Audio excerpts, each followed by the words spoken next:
and welcome back to the Caffeinated Classroom and another edition of Teacher Tip Happy Hour, where I give you quick and actionable tips that you can use right now in your classroom and beyond. In fact, today is going to be a beyond. Today we're going to talk about some tips I have for what to put on your teacher resume. Now, it has been a hot minute since I made a teacher resume. I did some research both formally and anecdotally. I talked to a lot of people, and so I have some tips for you that will answer some questions both that you probably already have and maybe even some that you don't expect that might come up in this process of getting your stuff ready to send out applications and send out resumes for teaching jobs. So let's get started, shall we?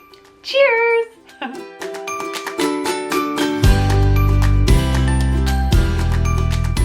Okay, so I just want to dive right in and make this as useful and impactful as I possibly can. The very first tip I have for anything you do as a teacher is to keep it professional. And mind you, there's a difference between professional and stuffy.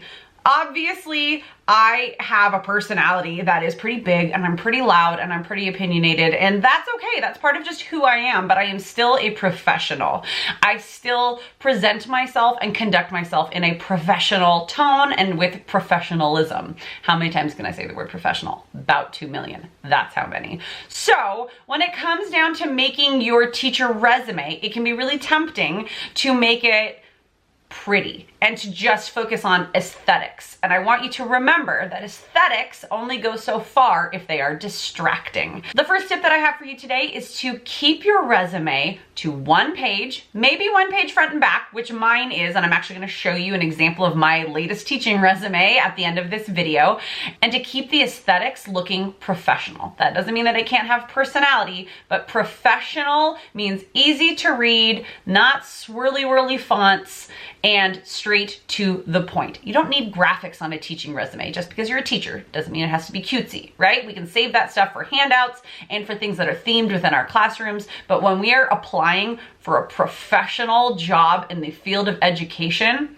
we need to present ourselves as such. And it's really important to keep in mind that during especially hiring season, April, May, June, July, when things start to get kind of dire and administrators are hiring for the next school year, they are trying to snap up the cream of the crop as quickly as possible from the applicant pool. So if they're looking at a resume that could have amazing stuff on it, the content could be stellar, but if they're distracted by the aesthetics of it, or if there's just too much information, that's another piece of keeping it professional. We don't need all of the information, just the necessary information that can get you a job. And I'm gonna hit a little bit more on that information, that content piece in just a second, but just keep the aesthetics as brief as they can be anyways, and as professional and easy to read and just simple as you can, and that resume will take you a lot farther. The second tip is to be honest about skills and training. It is super tempting to embellish, and I always think of that one episode of Friends where Joey had said on his acting resume that he could play the guitar, and he like super couldn't play the guitar, and so he's trying to learn from Phoebe, and it's like a really funny one. That's funny, but that's not real life. Real life is the job that we're trying to get with this teaching resume, right? So if I say that I can teach whatever, third year French, I can't teach third year French. I'm saying this because I have a French degree. I can teach first year French. It would take me some studying to be able, I am licensed to teach first year French. I could teach second year French, but like I shouldn't. I wouldn't be doing anybody any good. And if I got a job because I could teach second year French, well, I would have done that in a deceitful manner. So just try not to fall into that embellishment trap and just be truthful. In the same vein, this is not a place to be overly modest. Talk about the things that you can do. Like, to get back to Friends, if you actually can play the guitar and maybe could give lessons or could teach some simple music theory because you have that kind of a background, mention that. You never know where that could get you. One of my dear friends in her teaching interview was asked, so you're a certified yoga instructor? And she said, yeah, I am. And he said, and the principal said, do you think that you could maybe lead our staff at some point in time in some meditation or in some stretching exercises at some point in time? And she said, yeah, of course I could. I'm not saying that that's what got her the job at her school, but it probably didn't hurt that she was able to connect on another level with the principal and to get them thinking about different ways that this hire could be diverse and be a great addition to their school. See what I'm saying? Don't be overly modest. Don't sell yourself short, but also don't lie. don't go over the top. You know, you just gotta be like honest and keep it real. Okay, my third tip for you is to do your research about each individual school to which you are applying and write them a tailored cover letter. This cover letter can really make or break you getting the attention over a different resume and application to get turned in. Obviously, some schools say, please no cover letter, so follow their policies. But if you have the opportunity to write a detailed and personalized cover letter, take that opportunity. Do your research about the school. Find out what their school culture values and talk to those points. Because these are the places when you can mention parts about yourself and those extra little things that can make you a really great addition to their campus. It's also a place to show that you care and to show that you are going to go above and beyond and do that extra work to be as good of an educator as you possibly can. One thing, just like your resume, keep it short, keep it concise.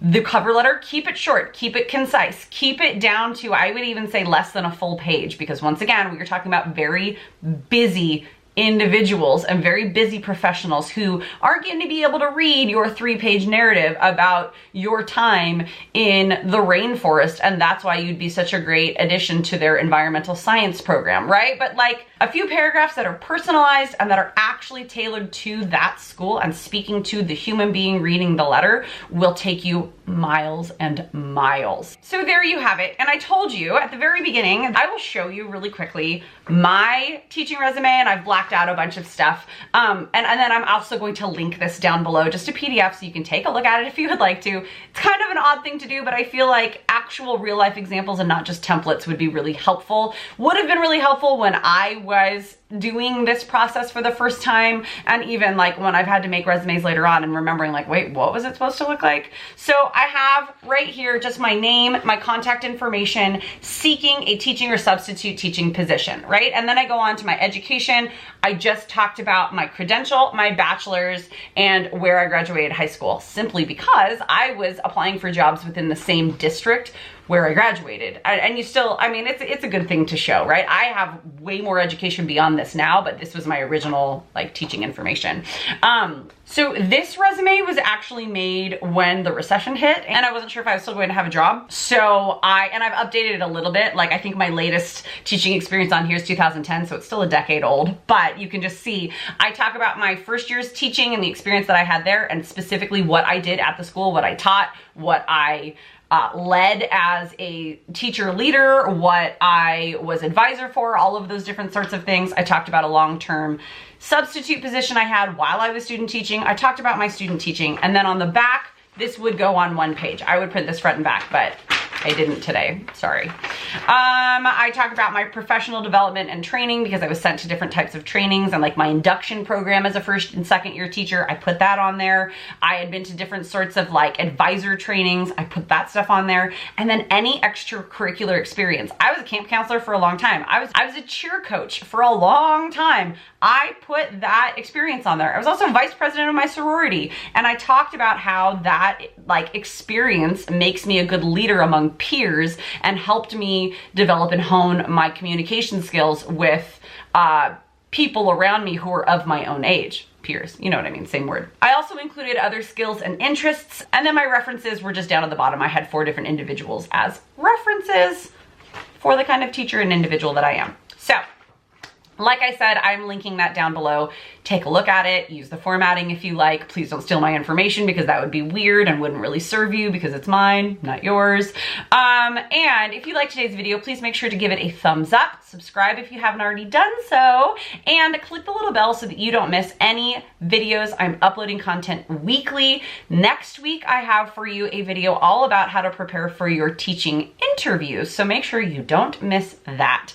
Please take a second right now and leave your greatest takeaway from today's video, any questions that you might have down in the comments below. I love seeing those. They help me decide what future content is going to be, and just connecting with you guys is great. Speaking of connection, please make sure you're following me on Instagram at The Caffeinated Class. I am posting on my stories and on my feed daily things that are going on in the classroom and other kinds of stuff, and I love connecting with you guys there. Until we meet again, I will see you next time. Bye.